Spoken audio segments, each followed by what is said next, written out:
All right, question number 6. The lapse rate is the rate at which temperature decreases in the atmosphere with respect to increasing altitude. Concurrent measurements indicate that at an elevation of 6.1 kilometers, the temperature is negative 11.3 Celsius. At an elevation of 3.3 kilometers, the temperature is 8.6 Celsius. Based on the mean value theorem, can it be concluded that the lapse rate exceeds the threshold value of 10 Celsius per kilometer? So we're just going to find the slope using the mean value theorem. So remember, mean value theorem is f of b, which is the y value, minus f of a, another y value, over b minus a. And so we have, we'll just use, it tells us Celsius divided by kilometers, so the Celsius will be the y value, and the kilometers will be the x, Celsius divided by kilometers. So we are going to take the higher 8.6 as our second, and we're going to subtract the negative 11.3, and the elevation associated with the 8.6 was the 3.3, and we're going to subtract the 6.1.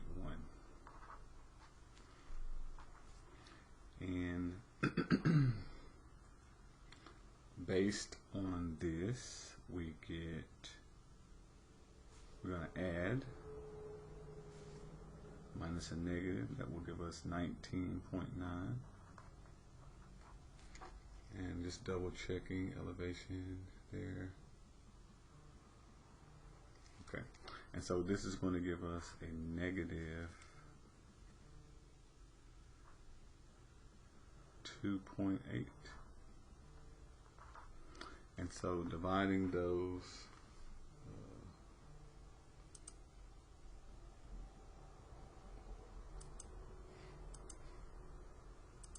19.9 divided by negative 2.8, get a negative 7.01. And so all we can conclude is that at some point the average is equal to the 7.01. We're not guaranteed to be 10, and so it says yes, less than the threshold, and we're going to say no. We do get 7.1, but that's less than the threshold of 10.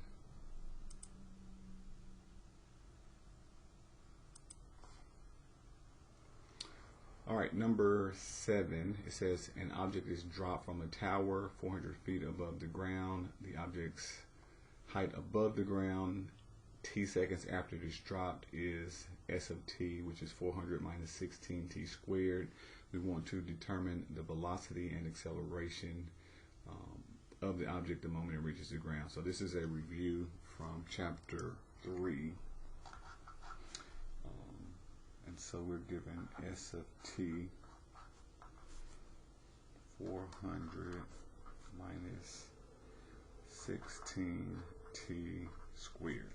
All right, so we need to do a couple things. We got to find the first derivative. We got to find the second derivative. So we're going to find s prime of t. It's going to give us the velocity. Derivative of a constant is 0. 2 times 16 will give us a negative 32t. Second derivative, s double prime times 1 will just give us a negative 32. Okay, so we have first and second derivative. We just now need to find out when this object hits the ground, and we're going to plug in the time that it hits the ground, and that will tell us the velocity when it hits the ground and the acceleration.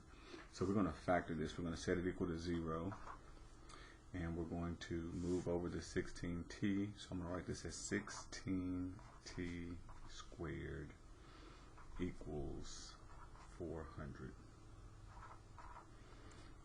We're going to divide by 16, and that will give us t squared equals, and 400 divided by 16, this is speed this up. This 25.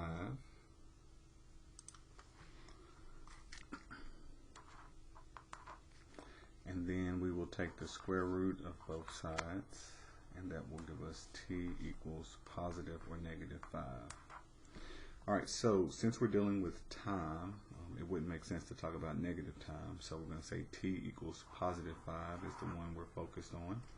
And so we're going to plug in 5 and find out the velocity when it hits the ground and the acceleration. So s prime is the velocity, negative 32 times 5. That will give us 150, 160, negative 160. And we don't even have a t here, so when we do the acceleration, plugging in a 5 is still just a negative 32. And that'll be feet. What did it say? Acceleration. Feet per second squared. Okay, so the velocity when it reaches the ground is going to be 160.